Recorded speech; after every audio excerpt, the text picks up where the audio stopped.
Hello दोस्तों, dictation start होगी 3 second बाद। स्टार्ट। माननीय अध्यक्ष महोदय, यह सर्वविदित है कि एक अंतर्राष्ट्रीय गिरोह बड़े पैमाने पर सारे विश्व में फैला हुआ है। राष्ट्रीय पैमाने पर इसकी जड़ें शहर शहर और देश के कोने कोने में फैली हुई है। मैं चाहता हूँ कि इस प्रश्न को दूसरे पहलू से और दूसरे दृष्टिकोण से सोचा जाए।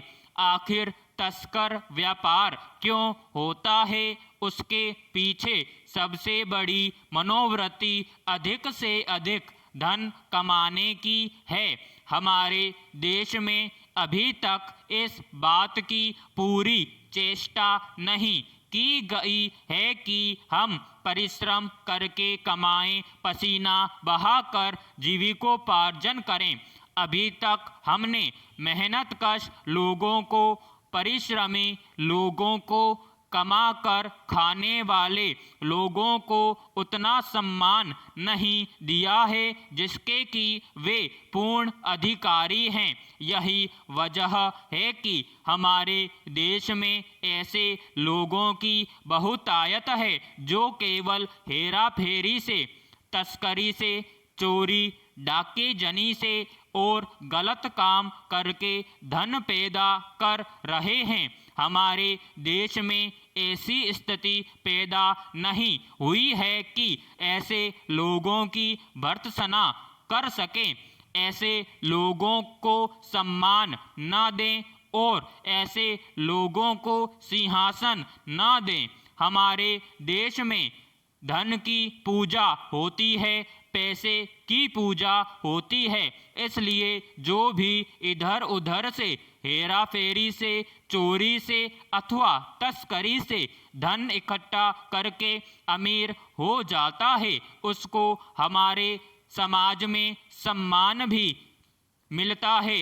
यही कारण है कि इन कार्यों को करने की लोगों में हिम्मत बढ़ती है और लोग तस्कर व्यापार में और ज़्यादा उलझते जाते हैं।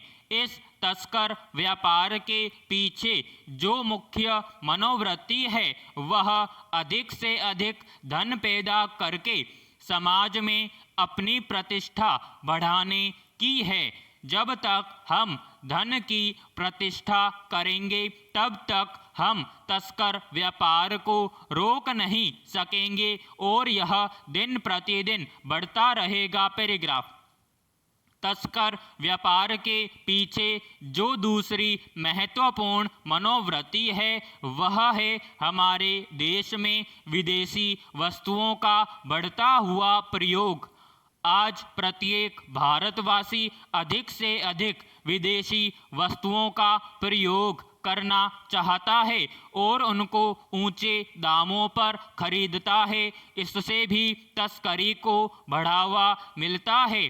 अगर हम भारतवासी यह प्रण ले लें कि हम विदेशी वस्तुओं का बहिष्कार करके स्वदेशी वस्तुओं को अपनाएं तो समस्या काफ़ी सुधर सकती है, क्योंकि जब विदेशी वस्तुएं बिकेंगी ही नहीं तो फिर उनकी तस्करी क्यों होगी। अतः यह सब हम लोगों के मनोबल पर निर्भर करता है। हम अगर दिल से चाहें तो विदेशी वस्तुओं का बहिष्कार करके तस्करी का उन्मूलन कर सकते हैं, लेकिन इसके लिए ऐसे मनोबल की आवश्यकता है जो केवल महात्मा गांधी में था। पैराग्राफ।